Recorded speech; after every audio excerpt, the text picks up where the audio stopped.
आप सुन रहे हैं डर का एहसास। कहानी है भूतिया लाश। ये बात आज से कुछ साल पुरानी है। एक छोटे से गांव में एक जगदीश नाम का आदमी रहता था और उसका एक 5 साल का बेटा था जो बहुत ही खतरनाक बीमारी से जूझ रहा था। उस समय दूर दराज गाँव में भी इलाज के लिए सुविधाएं नहीं थी, लेकिन जैसे तैसे शहर से उसका इलाज चल रहा था।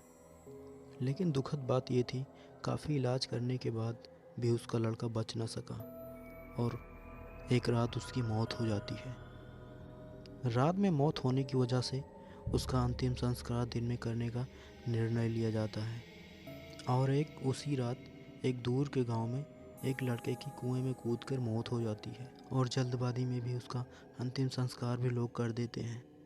कुएं में कूदकर मरने के बाद उसकी आत्मा को शांति नहीं मिल रही थी और वो इधर उधर भटक रही थी।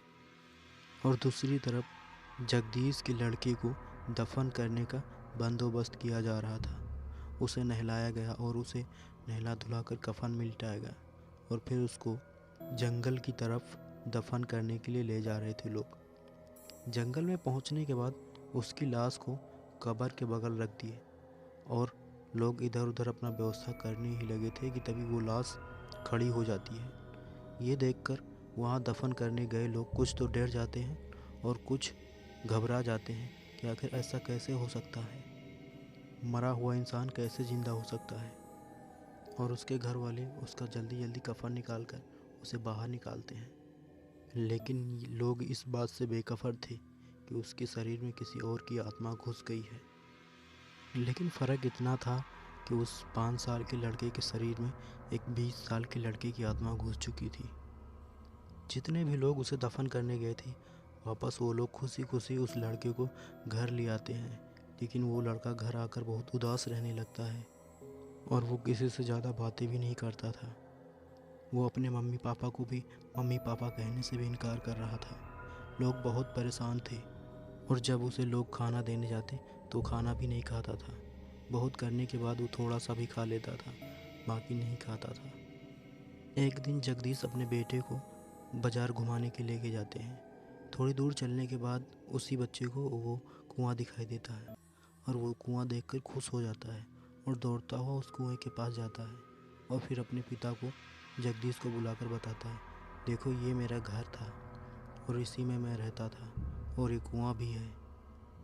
ये बात सुनकर जगदीश थोड़ा चौकन्ने हो जाते हैं, लेकिन फिर भी ज़्यादा इस बात पर फोकस नहीं करते और बाज़ार की ओर चले जाते हैं और उस बच्चे से कहते हैं, बेटा ये घर नहीं है मेरा घर तो वो है जहाँ से तुम आए हो। और फिर बात करते हुए बाज़ार की ओर चले जाते हैं। वो लोग बाज़ार में घूम घूम कर सामान ले रहे थे। तभी उसी बाज़ार में एक चंदू नाम का आदमी दिखता है। वो लड़का उस चंदू को पहचानता था क्योंकि वो चंदू उसी के गांव का था। वो 5 साल का बच्चा उस चंदू को नाम लेकर पुकारता है, ये चंदू इधर आना। चंदू इसे देखकर थोड़ा घबरा जाता है और कहता है, ये 5 साल का लड़का इतना कैसे बोल रहा है और ये मेरा नाम कैसे जानता था। लोगों को ये नहीं पता था कि इस 5 साल के लड़के में एक 20 साल की लड़की की आत्मा है। वो सब जानता था, लेकिन ये लोग नहीं जानते थे। चंदू उस लड़के के पास गया और उसने पूछा, तुम मेरा नाम कैसे जानते हो। तो उसने अपने साथ घटी हुई सारी घटनाएं बताई।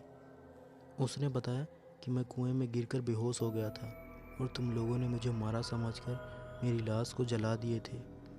उस वक्त मेरी सांसें चल रही थी, लेकिन तुम लोग इतनी जल्दबाजी में थे कि मुझे जला दिए थे। तब से मेरी आत्मा भटक रही है और मैंने फिर इस बच्चे की लाश को देखा और इसके अंदर मैं घुस गया हूँ। तब से मैं इन्हीं लोगों के साथ रह रहा हूँ। दूसरे दिन चंदू अपने गांव पहुंचकर इस बात को पूरा फैला दिया और उसने बताया कि सोहन अभी मरा नहीं है, वो जिंदा है। उसकी आत्मा ने किसी और लड़के के शरीर में घुस गया है। ये बात जब उसके घर वालों को पता चली तो ये लोग दौड़ते हुए उसके घर गए। जब अगली सुबह ही जगदीश के घर में एक माता और एक पिता पहुंचते हैं तो उनका लड़का देखकर उन्हें पहचान लेता है, क्योंकि उसके अंदर घुसी हुई आत्मा। वो लड़का जाकर उनके गले लग जाता है और रोने लगता है और उसने अपने साथ घटी हुई सारी घटनाएं को उनके साथ सुना देता है और फिर बाद में उन्हीं के साथ खुद हंसी खुशी से उनके घर चला जाता है।